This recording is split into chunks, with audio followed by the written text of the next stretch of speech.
That Tuesday afternoon, my son came to visit me. While I was in the kitchen making him coffee, he emptied the safe that held my entire life savings. But he never knew about the second safe my husband had built. Before we continue, make sure you're subscribed and let us know in the comments where you're watching from. We love to see how far our stories travel. My name is Helen Peterson. I'm 68 years old, a retired history teacher living in Columbus, Ohio. After my husband Arthur passed away, my life became very quiet. I tended to my orchids and lived off my pension and the savings we had carefully put away. My son, Kevin, was the center of my world. He had been mentioning money problems for a few months. Vague talk about a surefire investment and pressure from his new girlfriend. I'd given him what I could, small loans here and there. He always promised to pay me back. I trusted him. He was my only son. That Tuesday, he showed up unannounced. He hugged me for a long time, telling me how much he missed me. He said he was craving my banana bread, so I went to the kitchen to cut him a warm slice and make a fresh pot of coffee. He told me to take my time. A few days later, the plumber gave me a bill for an unexpected pipe repair. I went to Arthur's old home office to get the cash from our wall safe. I turned the combination, pulled the heavy door open, and found nothing but old papers. The $85,000 was gone. I sat down in my husband's old leather chair. The memory of Kevin's hug suddenly felt cold and sharp. He never called that weekend, and his silence was the only confession I needed. I knew this was only the beginning. For 2 days, I did not leave the house. I sat in Arthur's chair in the office, staring at the empty safe. The heavy steel door was a gaping mouth, silent and mocking. I didn't cry. The shock was too deep for tears, a cold weight in my chest that made it hard to breathe. I replayed that Tuesday afternoon in my mind. His long hug, his smile, the way he told me to take my time making coffee. Every word was a lie, a carefully placed stone on the path to my ruin. He had planned it all. My daily routine fell apart.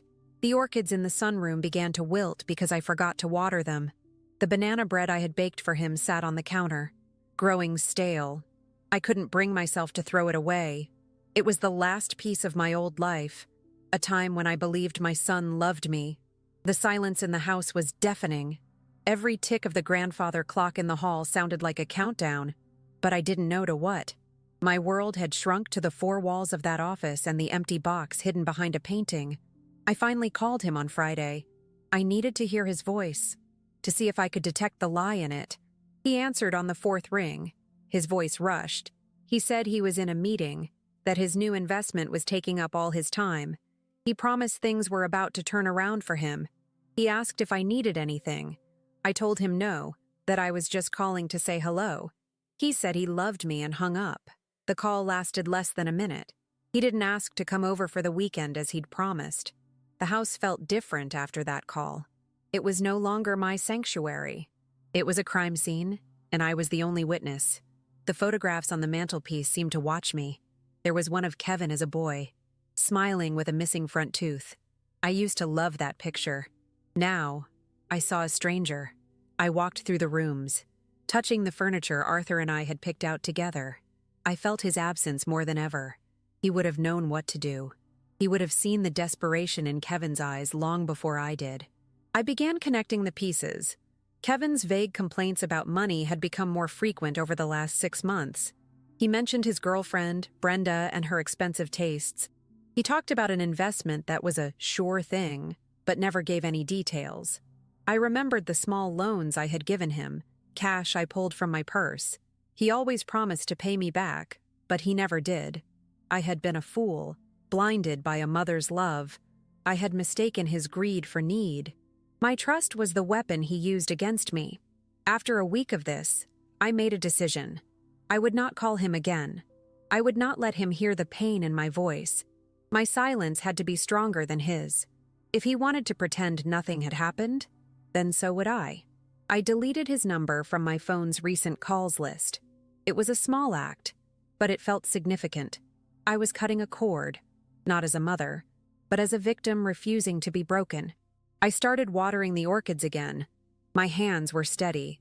A cold resolve was settling in where the shock had been. One night, I couldn't sleep. The house was too quiet. My thoughts too loud. I got out of bed and went down to the garage. It smelled of oil and old wood, just as it always had. Arthur's tools were still hanging neatly on the pegboard, untouched since he passed. He had been a man who believed in being prepared for anything. He taught me how to change a tire and fix a leaky faucet. He always said that self-reliance was the greatest gift you could give someone. I looked at his old, sturdy workbench, and an idea began to form. His main toolbox was heavy. I had to use both hands to lift it off the shelf and place it on the concrete floor.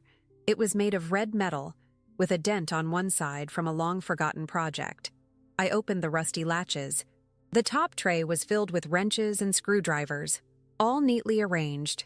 I lifted the tray out. Underneath were hammers, a saw, and old rags. It seemed like just a normal toolbox, but I remembered Arthur saying he kept his most important things hidden in plain sight.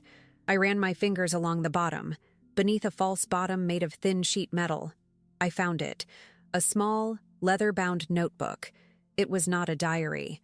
It was filled with Arthur's precise handwriting and technical drawings. I flipped through the pages. There were diagrams for the sprinkler system, notes on the house's wiring, and a plan for the backyard deck he built. And then I saw it, on the very last page, a detailed blueprint for a second safe. It was smaller, more modern, and its location was marked with a red X. Behind the china cabinet in the dining room, I closed the notebook and sat on the cold garage floor. I could almost hear Arthur's voice, a low and steady murmur from the past. "Never keep all your eggs in one basket, sweetheart." He had said it to me 100 times, whenever we discussed finances or savings. I thought he was just talking about stocks and bonds. I never imagined he meant it so literally. He had built a final layer of protection for me, a secret kept not from the world, but from our own family if necessary. He had seen a weakness I refused to acknowledge. The next morning, I went into the dining room. The china cabinet stood against the wall, a massive piece of dark oak filled with my wedding china. It had been in that exact spot for 40 years. Moving it would be difficult. I took a deep breath and emptied the shelves, placing each plate and cup carefully on the dining table. Then, I put my shoulder into the heavy wood and pushed. It scraped loudly against the hardwood floor. Inch by inch, I moved it away from the wall, my muscles straining. The wall behind it was covered in the original floral wallpaper. There, exactly where the blueprint indicated, was a small, flush-mounted digital safe. It was barely visible unless you knew where to look. Arthur must have installed it himself years ago. I stared at it for a long time. It was Arthur's final gift to me, a testament to his foresight and his quiet love. My hands trembled as I typed in the code he had written in the notebook, our wedding anniversary. The safe clicked open with a soft beep. It was a sound of confirmation, a sound of hope in the suffocating silence of my home. Inside, there wasn't a fortune, but it was enough. There were several stacks of $100 bills, the deed to the house, my mother's jewelry, and Arthur's wedding ring in a small velvet box. I took out the ring and held it in my palm. It was still warm, as if he had just taken it off. Seeing these things didn't bring me joy. It brought a grim clarity. Kevin hadn't taken everything. He had only taken what I had foolishly shown him. He had stolen my savings, but he had not stolen my future. Not yet. I didn't celebrate my discovery. There was nothing to celebrate. Instead, a new kind of quiet settled over me. It was not the quiet of shock or grief, but of strategy. I was no longer just a victim waiting for the next blow. I was a woman with a secret, a resource my son knew nothing about. I was standing on solid ground again, ground that he couldn't take from me. I knew he would be back. His greed and desperation would eventually drive him back to my door, and this time, I would be ready for him. I pushed the heavy china cabinet back into place. The wall looked exactly as it had before. My secret was safe again, hidden behind a display of fragile porcelain. The irony was not lost on me. My house now held two secrets, the secret of my son's betrayal and the secret of my survival. I went about my day, cleaning the house, tending to my revived orchids. On the surface, everything was normal, but underneath, a silent war had begun. I was simply waiting for the next move, and I knew it would have to come from him. 2 more weeks passed in complete silence. Then, my phone buzzed with a text message. It was from Kevin. It was the first time he had reached out since that brief, rushed phone call. The message was long, a rambling paragraph of self-pity. He complained about his job, about his landlord, about how nothing was going his way. He wrote that he felt like the world was against him, that he couldn't catch a break. There was no apology. There was no mention of his visit. It was all about him, a carefully constructed narrative of his own victimhood. He mentioned his girlfriend, Brenda. He said she was putting a lot of pressure on him to find a better apartment, to buy her things he couldn't afford. He was trying to paint a picture of a man driven to desperation by forces beyond his control. He was building his defense before he was even accused. He was testing the waters, trying to see if I was still the soft-hearted mother who would rush to his rescue. He wanted to know if his betrayal had been discovered. He was fishing for information, for my emotional state. I read the message several times, my face impassive. Then I typed my reply.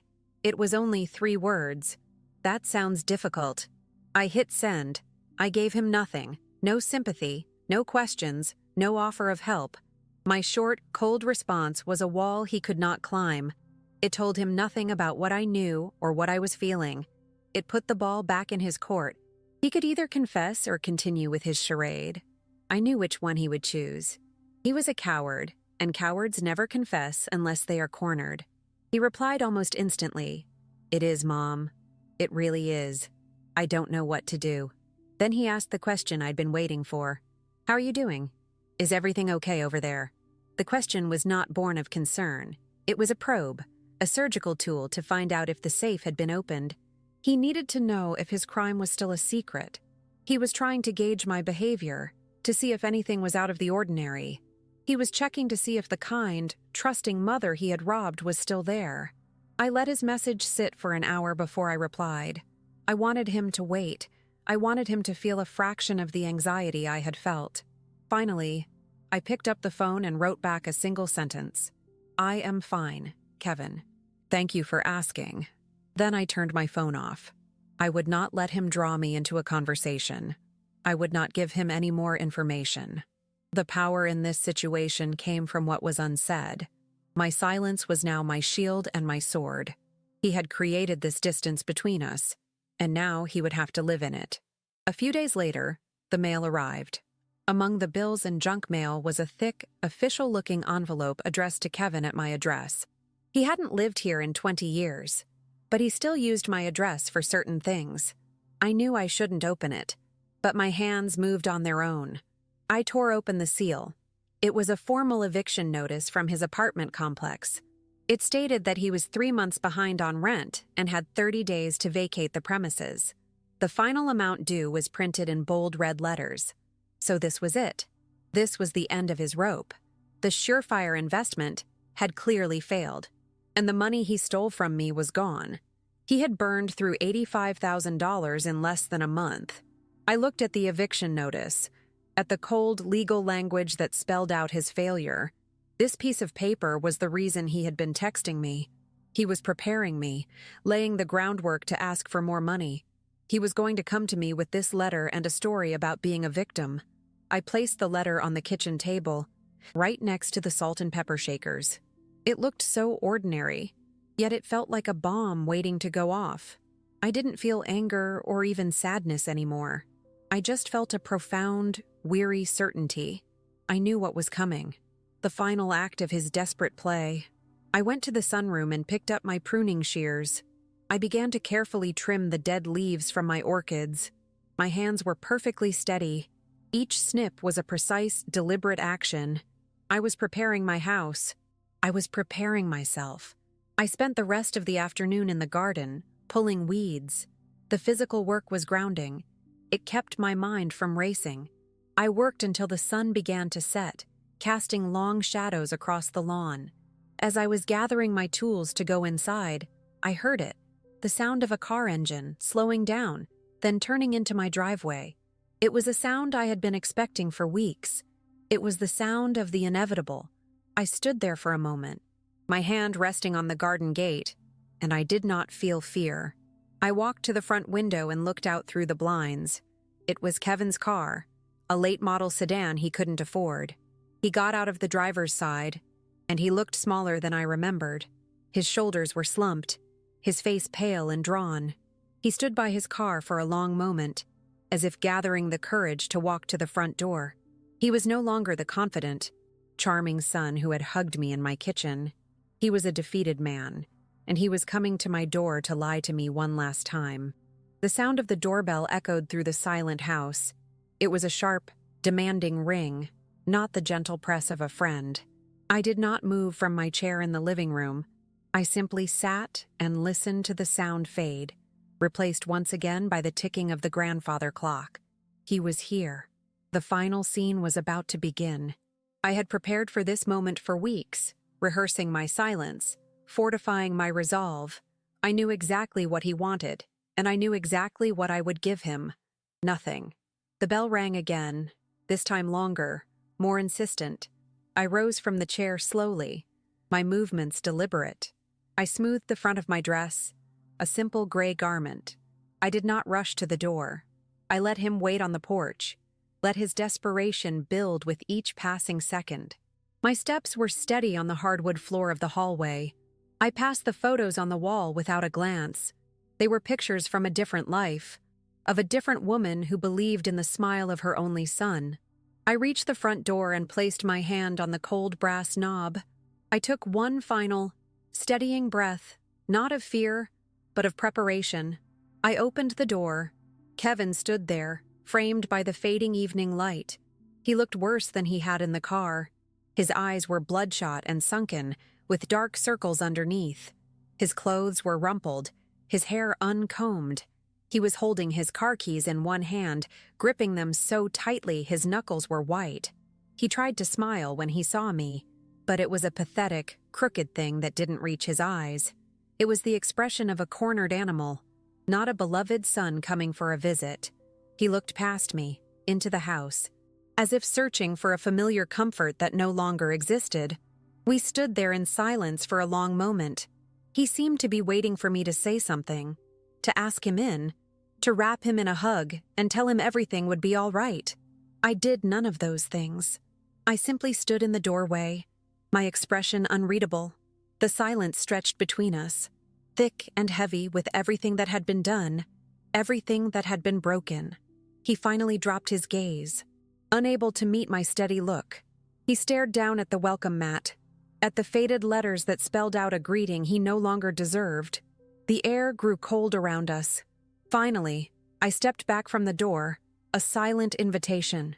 It was not a gesture of warmth, but of necessity. This had to happen inside my house, inside the walls that had witnessed his betrayal. He shuffled past me, his shoulders slumped in defeat. He brought the smell of stale coffee and anxiety into my home. I closed the door behind him, the click of the latch sounding unnaturally loud in the quiet house. He did not turn to look at me. He walked into the living room and stood awkwardly in the center of the rug, as if he were an intruder. I followed him into the room but kept my distance. I did not offer him a drink or ask him to sit down. I simply waited for him to begin his performance. He looked around the room, his eyes darting from the fireplace to the bookshelves, landing on the empty space where a picture of him used to sit. He rubbed the back of his neck, a nervous habit he'd had since he was a boy. He was building his courage, preparing the lies he had constructed on the drive over. I could see the calculation in his eyes, the desperate search for the right words to manipulate me one last time. He finally turned to face me, his expression a carefully crafted mask of sorrow. "Mom?" he began, his voice cracking on the single word. He took a shaky breath and ran a hand through his messy hair. "Mom, I'm in so much trouble." He let the words hang in the air, waiting for them to have their intended effect. He was expecting me to rush to his side, to ask him what was wrong, to immediately offer my help. He was playing the role of the prodigal son, expecting the unconditional love and forgiveness he had so thoroughly abused. He was waiting for the mother he had robbed. I remained silent. I did not move. I just looked at him, my face a blank canvas. My lack of response clearly unsettled him. It was not part of his script. He had expected tears, or questions, or concern. My stillness was a wall he hadn't anticipated. He faltered for a moment, his act momentarily forgotten. He swallowed hard, his eyes pleading with me to give him something, anything, to work with. But I had nothing left to give him. The well of my maternal sympathy had run dry, leaving nothing but a cold, hard emptiness where my love for him used to be. He decided to press on, his desperation overriding his confusion. It was this investment, Mom. This guy, he promised me. He promised everyone. It was a sure thing. He started pacing back and forth in front of the fireplace, his hands gesturing wildly as he spun his tale of woe. He talked about being scammed, about being a victim of a sophisticated fraud. He painted himself as a trusting, naive man who had been taken advantage of by a predator. He was trying to make his greed sound like a simple mistake, a tragic error in judgment. He was trying to make me feel sorry for him. I listened to every word. I watched his performance, noting the false sincerity in his voice, the rehearsed catch in his throat. He was a terrible actor. His story was full of holes, vague details designed to elicit emotion rather than convey truth. He never mentioned the money he had stolen from me. He was carefully constructing a narrative where my $85,000 had never existed, where his financial ruin was a fresh catastrophe that had nothing to do with his actions on that Tuesday afternoon. He was erasing his crime with a flood of new lies, hoping to drown my memory in his fabricated sorrow. He stopped pacing and looked at me, his eyes now glistening with unshed tears. "I've lost everything, Mom. Everything." He let out a small, choked sob.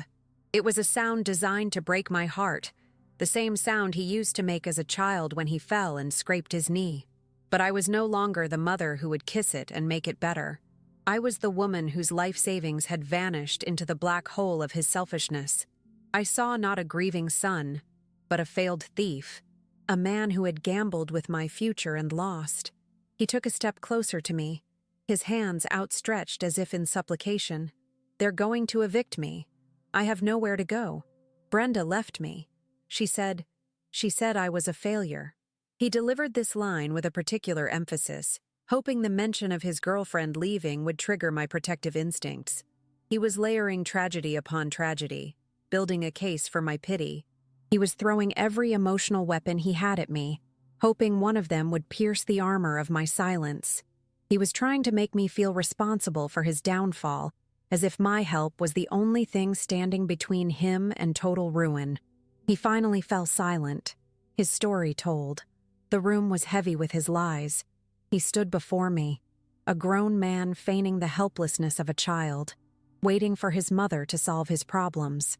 He was waiting for me to open my purse, to write a check, to tell him he could come home. He was waiting for me to save him from the consequences of his own actions. The grandfather clock ticked, each second a small hammer blow against the fragile silence. He watched my face, his own a mixture of hope and fear. This was his last chance. I let the silence stretch for a full minute. I let him stand there in the wreckage of his own making. I watched the hope on his face slowly curdle into confusion, then into dawning horror. He was beginning to realize that something was fundamentally wrong. The mother he knew, the woman he had counted on to be his eternal safety net, was gone. In her place was a stranger, a woman made of ice and stone, whose eyes held not a flicker of the love he had taken for granted his entire life. He was starting to understand that he had made a terrible miscalculation. When I finally spoke, my voice was calm and steady. It was a quiet voice, devoid of anger or accusation. It was the voice of a history teacher stating a simple, undeniable fact. "What a shame, Kevin," I said. The words were simple, almost conversational, but they landed in the quiet room with the force of a physical blow. He flinched, his eyes widening in surprise. This was not the response he had prepared for. It was not sympathy. It was not anger. It was something far worse. Detachment. It was the voice of someone who was no longer involved. He stared at me, his mouth slightly open, searching for a sign that he had misheard me. "Mom?" he whispered, his voice small and uncertain. He looked like a lost child, but the image no longer moved me. I saw through the act. I saw the desperate man who had emptied my safe without a second thought, the son who had hugged me while planning his theft. His confusion was not born of innocence, but of a failed strategy. His plan was falling apart, and he had no backup. He had bet everything on my love, and he was discovering it was a finite resource. I met his gaze without wavering. I did not look away. I wanted him to see the absolute finality in my eyes. "A terrible thing happened here, too," I continued, my voice maintaining its even, placid tone. "While you were having your own troubles, it seems." I let that sentence hang in the air, allowing him to absorb its implications. I was not accusing him. I was simply presenting a parallel narrative, a different story of loss that had occurred in the same time frame as his. I was building a bridge to a truth he thought was safely buried. His face began to pale. A flicker of genuine panic entered his eyes for the first time.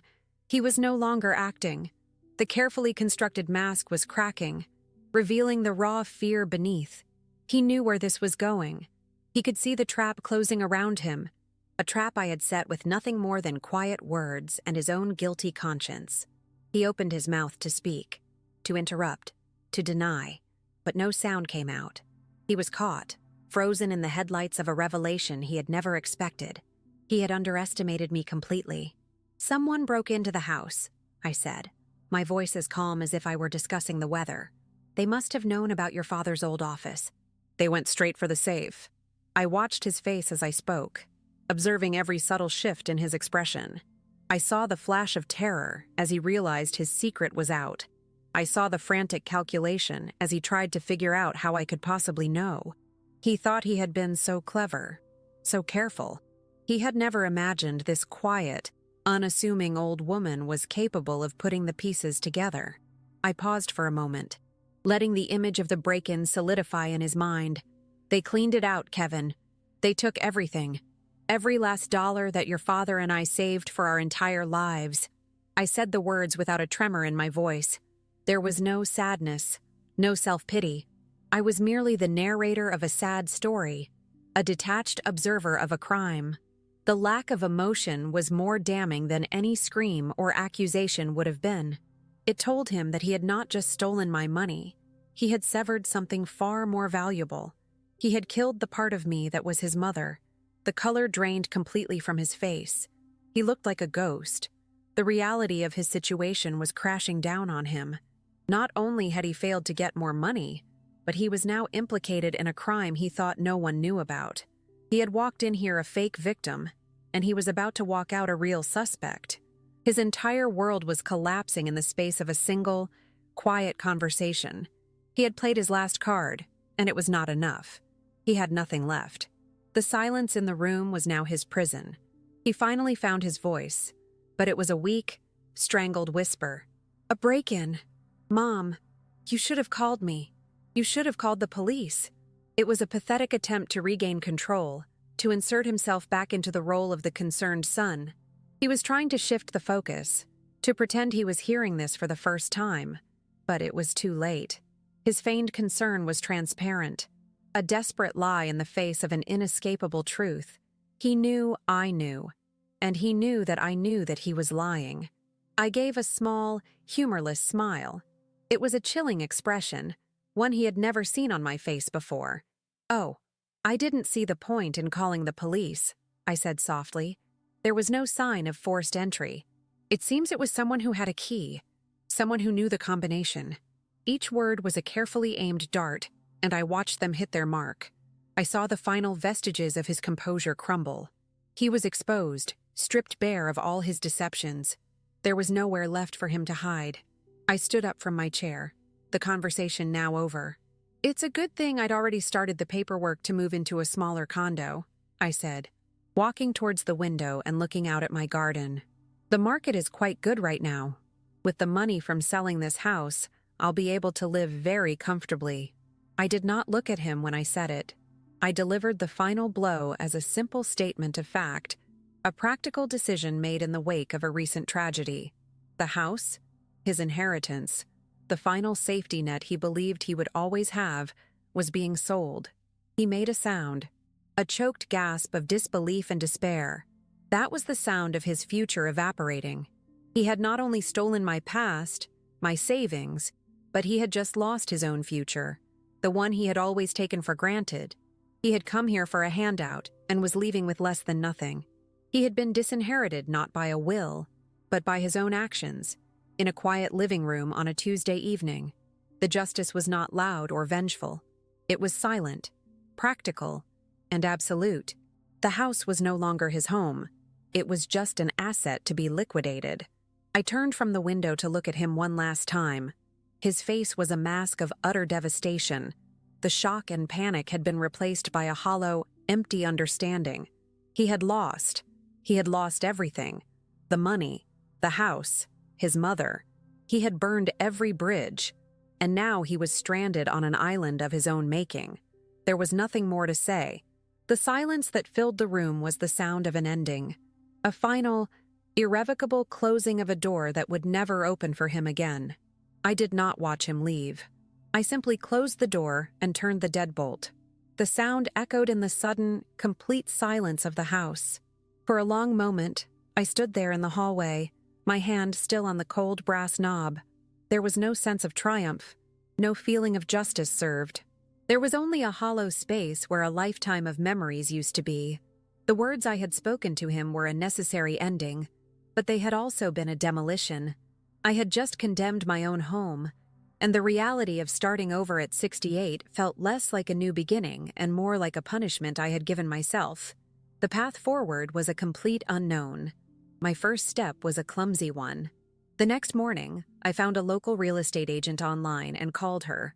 Her name was Susan, and her voice was bright and professional. I tried to explain my situation without revealing the ugly truth, but my words came out jumbled. I stumbled over my reasons for selling, mentioning downsizing and retirement in a way that sounded unconvincing even to me.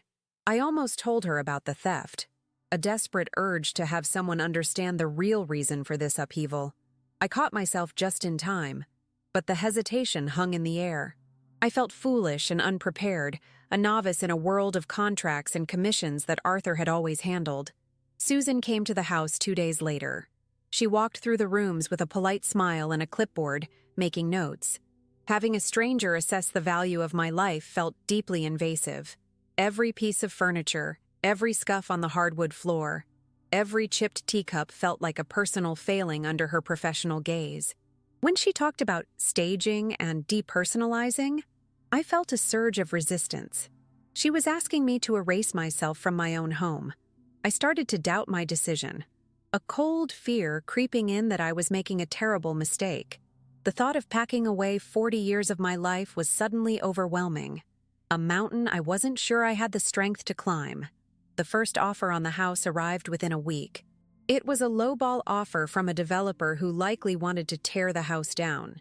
It was an insulting amount, a number that dismissed the decades of love and work Arthur and I had poured into the property. The old Helen would have been hurt, perhaps even tempted to accept it just to get the process over with. But a different feeling surfaced instead, a cold, sharp anger.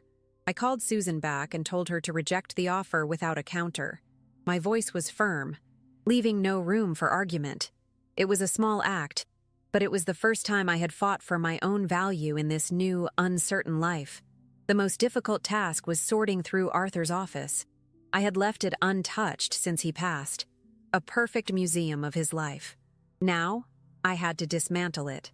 I opened his desk drawers, filled with old pens, blueprints, and letters. I found a photograph of us on our honeymoon, young and unaware of the life that lay ahead. The grief was a physical weight, and I had to sit down in his old leather chair, the one where I'd discovered the empty safe. For a moment, I let the memories wash over me. Then, I stood up, took a deep breath, and started making 3 piles: keep, donate, and discard. It was a brutal but necessary process of choosing what parts of my past I could carry forward. I began to build a new, rigid discipline for myself. Each morning, I woke at 6, made a pot of coffee, and wrote a list of tasks for the day. Pack 2 boxes from the living room, call the utility companies, clean out the linen closet. The physical labor was a relief, a way to channel my restless energy and quiet my mind. The house slowly transformed from a home into a project, each packed box a small victory against the chaos. This new routine was my anchor in a sea of uncertainty. It was methodical, predictable, and entirely under my control. It was the opposite of the emotional turmoil Kevin had created, and I clung to it like a life raft. My neighbors started to notice the "for sale" Mauer sign and the growing number of boxes visible through the windows. One of them, Martha, caught me while I was taking out the trash. She asked why I was moving, her eyes filled with a mixture of curiosity and pity. I knew rumors were likely spreading. I simply told her it was time for a change, that the house was too big for one person. Her look of disbelief was a small sting. I could see the judgment in her eyes, the assumption that I was a lonely old widow who couldn't cope. I didn't defend myself. I just gave her a polite nod and went back inside, locking the door behind me. My privacy had become a fortress. There were nights when the internal conflict was deafening. One evening, after a long day of packing, I sat in the near-empty living room, and a wave of profound loneliness washed over me. The silence was no longer peaceful. It was oppressive. The urge to call Kevin was so strong it made my hand tremble. I wanted to hear his voice, to pretend for just a few minutes that everything was normal, that he was still my son and not a stranger who had robbed me. I picked up my phone, my thumb hovering over his name in my contacts, but I didn't press it. Instead, I threw the phone onto a cushion, went to the bookshelf and pulled out a history book. I read until the feeling passed. Realizing my own financial ignorance was a humbling experience, I opened the second safe again and spread the documents out on the dining room table. There were bond certificates, deeds, and investment statements I barely understood. Arthur had always managed our finances, and I had trusted him completely. Now, his prudence was my responsibility, and I felt utterly unqualified. I spent hours online, looking up financial terms, trying to understand the world of stocks and mutual funds. It was frustrating and slow, and I made several mistakes in my initial attempts to organize the paperwork. I felt like a student again, cramming for an exam I couldn't afford to fail. After a week of struggling on my own, I made a decision. I found a financial advisor, a woman named Carol who specialized in retirement planning. Walking into her office was one of the hardest things I had ever done. It felt like an admission of failure. But Carol was kind and patient. She didn't press for details when I explained that I was managing my finances alone for the first time after a significant family event. I told her, "I'm starting over," and she simply nodded. For the first time, I was entrusting my future to a stranger, but it was a choice I was making for myself. It was an act of taking control, not surrendering it. The external world continued to intrude. A text message arrived from my cousin, Kian, who lived 3 states away. She said she had spoken to Kevin. He had told her that he was worried about me, that I was selling the house in a state of grief-induced confusion. He was painting me as a victim, not of his crime, but of my own fragility. The lie was so audacious it took my breath away. My first instinct was to call her and tell her the whole sordid story, but I stopped myself. Instead, I typed a calm, simple reply. "Thank you for your concern, but I am perfectly well and this is my own decision." I would not let him control the narrative of my life. The process of staging the house for sale was another painful step. Susan, the realtor, advised me to remove all the family photos to help potential buyers envision themselves in the space. Taking down the pictures from the mantelpiece felt like erasing my own history. The last one I packed was a framed photo of Kevin as a boy, smiling with a missing front tooth. For a moment, I just held it, the glass cool against my palm. Then, I wrapped it in newspaper and placed it at the bottom of a box. I sealed the box with tape, a final, definitive act. I was not just packing away a photograph, I was packing away the mother I used to be. A second, more serious offer came for the house. It was close to my asking price, but not quite there. Susan suggested I accept it to move things along quickly. I thought about it for a day. I reviewed my finances with the notes I had taken from my meeting with Carol. I realized that every dollar mattered. I called Susan back and gave her a counteroffer, a number I had calculated myself. It was only $5,000 more, but it was a matter of principle. The buyers accepted the next day. I had negotiated for myself, and I had won. The feeling of competence was a small but significant victory. Then came the search for a new place to live. I looked at half a dozen condos. The first few were small and dark, with views of brick walls. A familiar fear began to creep back in. What if I had made a mistake? What if I ended up in a place that felt like a prison? I imagined myself alone in one of those sterile little boxes, my orchids wilting in a window with no sun. The thought of failing at this, of ending up worse off than before, was terrifying. I was trading a lifetime of memories for an uncertain future, and for a few days, the weight of that trade felt too heavy to bear. But I kept looking. On my third day of searching, I found it. It was a corner unit on the 5th floor of a newer building. It had a long balcony with a perfect southern exposure for my orchids. The rooms were bright, and the view was of a city park, not a brick wall. It was smaller than my house, but it felt clean and secure. Making the decision to put in an offer was a leap of faith. I filled out the paperwork myself, my hand steady as I signed my name. I was no longer just reacting to what had been done to me. I was actively building my own future, brick by brick, decision by decision. The day I closed on the sale of my house was strangely anticlimactic. I sat in a lawyer's office, signing a mountain of paperwork.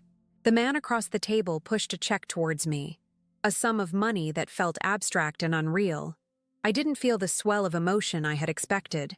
There was no sadness for what I was leaving behind, and no elation for the financial security I had just gained. Instead, I felt a quiet sense of finality, a chapter of my life, the one defined by that house and the family I had raised in it, was officially over. I walked out of the office into the afternoon sun and did not look back. My final task was to pack the last box. After the movers had taken all the furniture and labeled containers, I was left with just one small, open box on the floor of the empty living room. Inside, I placed the things that truly mattered.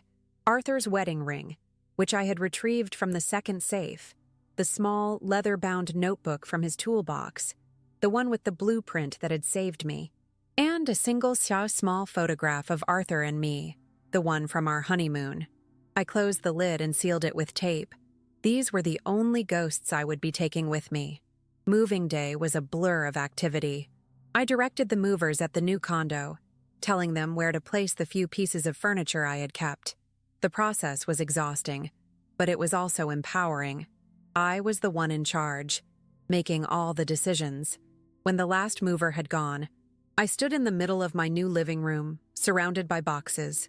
I walked to the large sliding glass door and stepped out onto the balcony. The city stretched out before me, a landscape of lights and possibilities. This was my new home. I had chosen it. I had made it happen. The first night in the condo was difficult. The new sounds, the hum of the elevator, the distant city traffic, were jarring after the familiar quiet of my old house. The air smelled of fresh paint, not of the lavender and old books I was used to. I lay in bed, staring at the unfamiliar ceiling, and felt a pang of profound dislocation. It was a moment of sharp, painful doubt. Had I traded a home for a sterile, anonymous box in the sky? The fear that I had severed my roots, that I would never feel at home again, kept me awake for hours. The next morning, I knew what I had to do, before I even made coffee. I found the box labeled Orchids. I carefully unpacked each one, my hands moving with a familiar gentleness. I carried them out to the balcony and arranged them on the new shelves I had asked the building manager to install.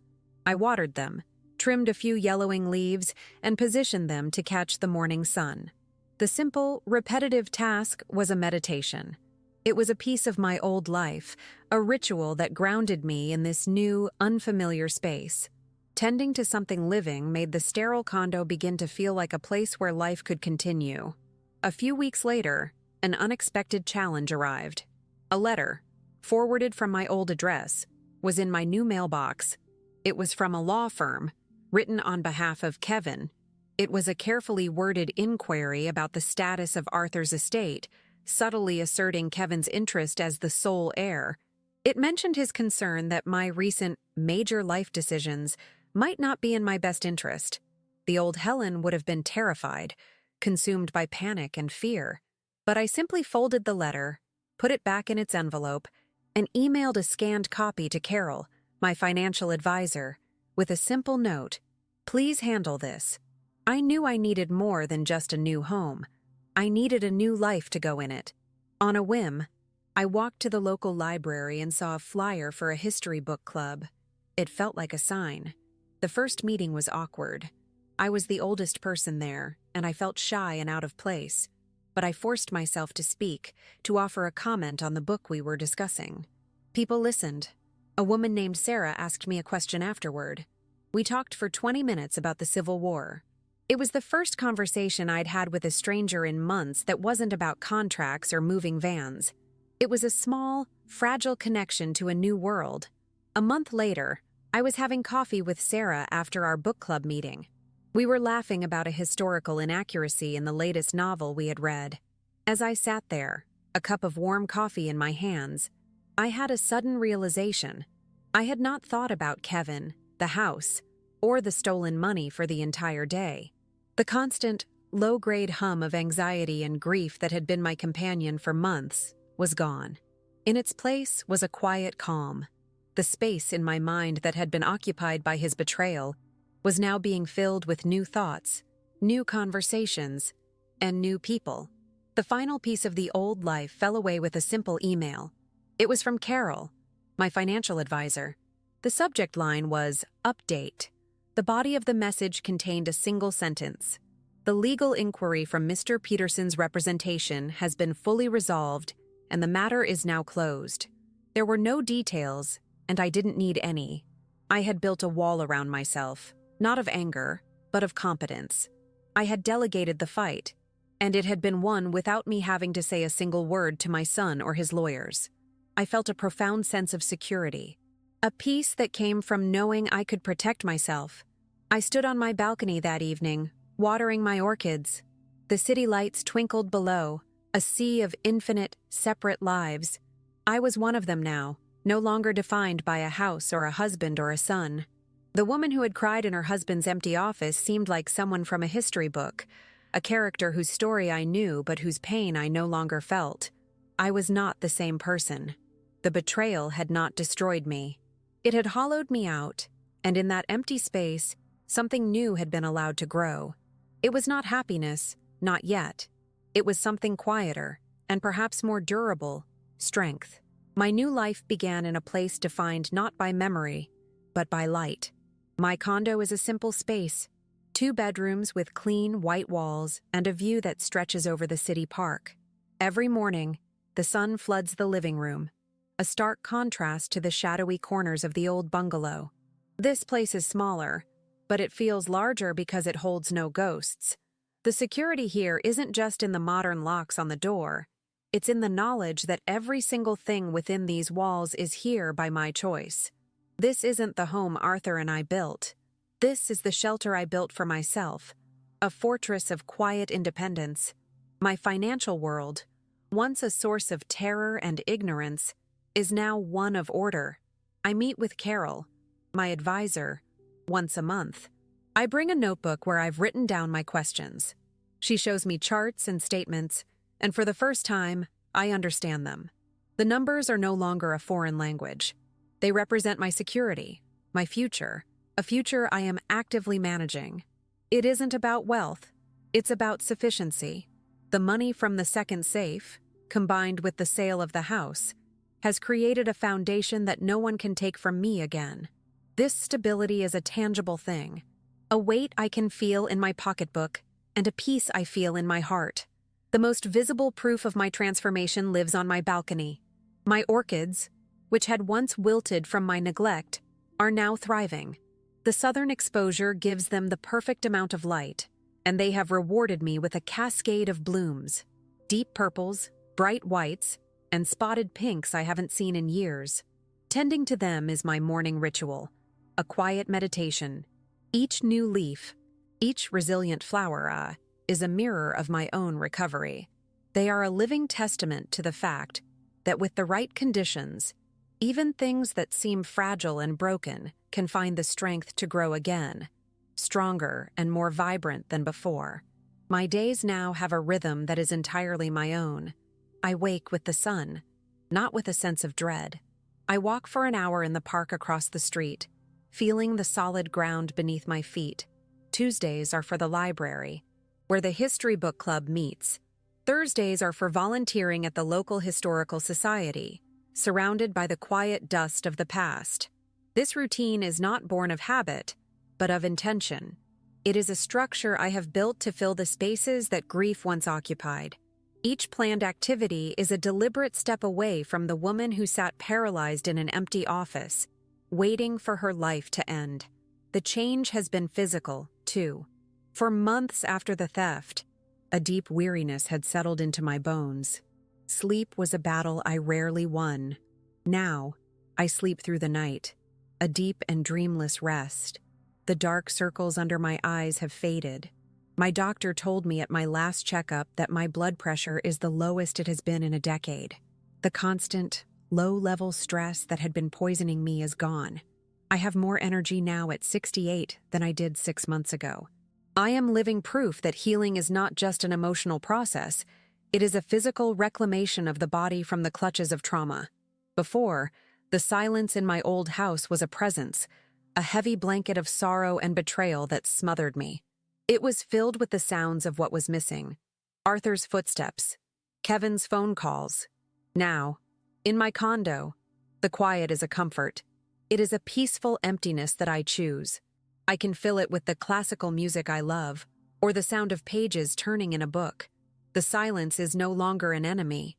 It is my sanctuary, a space where I can hear my own thoughts clearly, without the noise of past heartaches. This peace is the greatest intangible gift I have given myself. I remember the woman who hesitated to counter the developer's lowball offer on the house, the one who was terrified to walk into a financial advisor's office. That version of me was governed by fear and self-doubt. She felt small and incapable. Today, I make decisions with a quiet confidence I never knew I possessed. When the building manager told me a repair would be complicated, I researched the issue myself and suggested a simpler solution, which worked. I no longer defer to others out of habit. I trust my own judgment because I have seen the evidence of its worth. The contrast is stark. I have moved from a life of reaction to a life of action. My memory of Arthur has also transformed. For a long time after the betrayal, thinking of him brought a sharp pain. I felt I had failed him, failed the life we built. I saw his memory through the lens of the empty safe. But now, I remember the man, not the loss. I remember his foresight, his quiet wisdom. The second safe was not just a contingency plan. It was his final act of love, a lesson in prudence he was still teaching me. I feel his presence not as a ghost in a house, but as a source of strength within me. His legacy is not in the money he saved, but in the resilience he taught me. Loneliness was once my constant companion. I was a widow, and then I became a mother without a son. The isolation was profound. But in this new life, I have discovered the difference between being lonely and being in solitude. I am often alone, but I am no longer lonely. My own company has become a source of comfort. My friendships, like the one with Sarah from the book club, are connections I have chosen and nurtured as an adult. They are based on shared interests, not on obligation. This solitude is a rich, fulfilling state, not an absence to be feared. Perhaps the most profound change is the absence of guilt. For a time, I was haunted by the question of where I had gone wrong as a mother. I replayed Kevin's childhood in my mind, searching for the mistake that led to his actions, but I no longer carry that burden. I have come to accept that his choices were his own. They were the result of a weakness in his character, not a failure in my love. I am free from the weight of a responsibility that was never mine to begin with. This acceptance has been a quiet, internal emancipation, the final severing of a toxic bond. I saw my old neighbor, Martha, At the grocery store last week. She did a double take, her eyes widening in surprise. I was wearing a bright blue coat I had bought myself, and I had cut my hair short. She told me I looked remarkably well, but her tone was one of disbelief. She had expected to see a broken woman, a grieving widow fading away. Instead, she saw someone who was vibrant and present. Her shock was a mirror, reflecting back to me just how far I had come. She saw the after, and her expression told me the transformation was more visible than I had realized. My new friend Sarah has become a quiet champion of my new life. We were having coffee, and I mentioned how I had successfully negotiated a better deal with my internet provider. She just smiled and said, "Of course you did, Helen. You don't let anyone push you around." Her respect is simple and direct. It's not pity or admiration for a victim who survived. It's an acknowledgement of the competent, strong woman she knows me to be. This external view of myself, seen through the eyes of a new friend, helps solidify the changes within me. It confirms that the woman I am becoming is the woman the world now sees. The phone call from my cousin was a turning point. After months of silence, she called to apologize. She had spoken with another relative who had visited me and seen my new life. "Kevin told us you were unwell, that you weren't thinking clearly," she said, her voice full of shame. "I am so sorry I listened to him. It's clear you are stronger than ever." Her apology was more than just a personal vindication.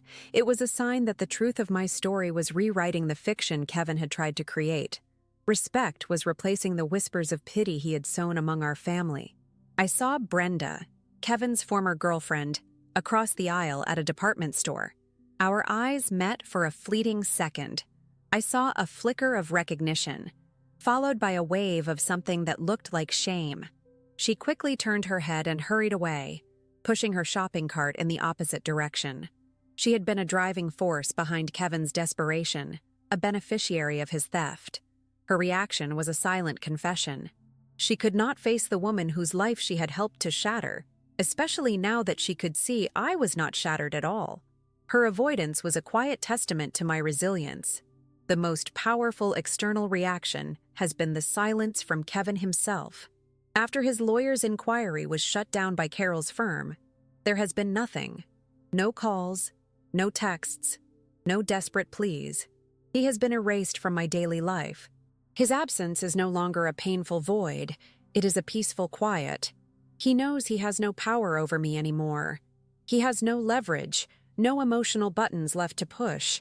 The world he tried to destroy has moved on without him, and his silence is the final resounding proof that I have truly won my freedom from his chaos.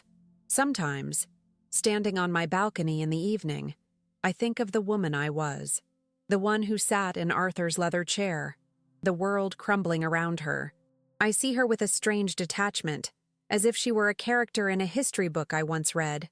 I feel a sense of compassion for her pain and her shock, but I do not recognize her as myself anymore.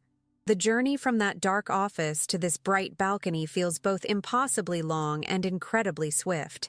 I can trace the path back, step by painful step, and I understand that every single one was necessary to get me here. Selling the house was the most difficult and most liberating act of my life. I now realize it was never about the money. That house was a museum of a life that had ended. It was filled with the ghosts of the woman I had been. Arthur's wife, Kevin's mother. By selling it, I wasn't just liquidating an asset. I was consciously letting go of the roles that had defined me. I was choosing to build an identity that was solely my own, one that was not dependent on anyone else. It was a controlled demolition of my past to make way for my future. I finally understand the true legacy Arthur left me. The second safe was more than just a secret stash of money.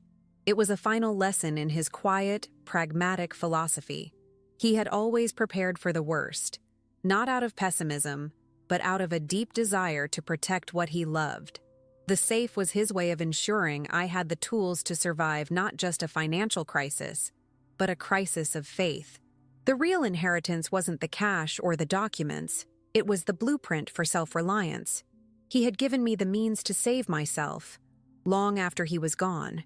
The memory of my final confrontation with Kevin no longer brings me pain. I see it now as my finest hour. My strength was not in what I said, but in what I didn't say.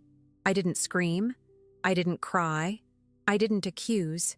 I simply held up a mirror and let him see his own reflection. My stillness was my weapon. My calm was my shield. In that moment, I ceased to be his victim and became the architect of my own silent justice. I took back the power he had stolen from me, not by fighting him, but by refusing to participate in his drama any longer. I must acknowledge the price of this new life. My strength was forged in the fire of a terrible loss. I have peace. I have security. But I no longer have a son. There is no triumph in that knowledge, only a deep and sober acceptance. This is not a simple story of victory. It is a complex story of survival. I won my future, but I had to amputate a part of my past to do so. The scar remains, a permanent reminder that some wounds never fully disappear. They simply become a part of the landscape of who you are. I have learned that trust is like a porcelain teacup. Once it is shattered, you can spend a lifetime gluing the pieces back together, but it will never be strong enough to hold anything again. It will always leak. Some things, once broken, are broken forever. The illusion that love can fix any betrayal is a dangerous one. True wisdom lies in recognizing which pieces are worth saving and which must be swept away, so you don't cut yourself on the shards every time you try to take a drink. People often think strength is about the roar, the fight, the grand gesture of defiance. I have learned that it is the opposite. It is the quiet, methodical work that no one sees. It is the discipline to get out of bed when grief is pinning you to the mattress. It is the courage to prune the dead branches from a dying plant, trusting that new life will emerge. True strength is the silent, stubborn refusal to be defined by your wounds. It is the relentless, daily act of rebuilding on a foundation that only you can see. We spend so much time thinking about the inheritance we will leave our children, the money, the property, the heirlooms, but the most valuable legacy is not what we give them, but what we teach them. Arthur did not leave me a fortune. He left me a lesson in foresight, a blueprint for survival. He taught me that self-reliance is the only currency that never loses its value. The greatest gift you can give to those you love is not a safety net, but the knowledge of how to build one for themselves. It is never too late to become the author of your own story. For 67 years, my life was a narrative written by my roles as a wife and a mother. I believed that chapter was the entire book. But betrayal forced me to write an epilogue, and I discovered it was actually the beginning of a whole new volume. You can draw a line. You can turn the page. The past does not have to be a prison unless you allow it to be. Your life is not over until you decide to stop writing. Tonight, I look at my reflection in the glass of the balcony door. I see an old woman with short gray hair, framed by the sparkling lights of the city. I am one of millions. A single point of light in a vast constellation. My story is not unique. It is the quiet, ordinary story of a woman who was underestimated. A woman who discovered that the deepest betrayals can sometimes force you to find a strength you never knew you had. He thought he had stolen my future, but he only managed to lock himself out of it. And in doing so, he gave me the key to my own. Today, my life is quiet. It's a piece I built for myself. One choice at a time. The deepest betrayals don't always break you. Sometimes, they just clear a path for the person you were meant to become. If this story reminded you of someone's strength, let me know in the comments below. Share this story if you'd like, and tell me if you've ever had to find your own quiet victory. And now, if you liked this story, subscribe to the channel and click on the next video that is appearing on the screen. Because in it, there is a story of betrayal, and a turnaround like you've never seen before.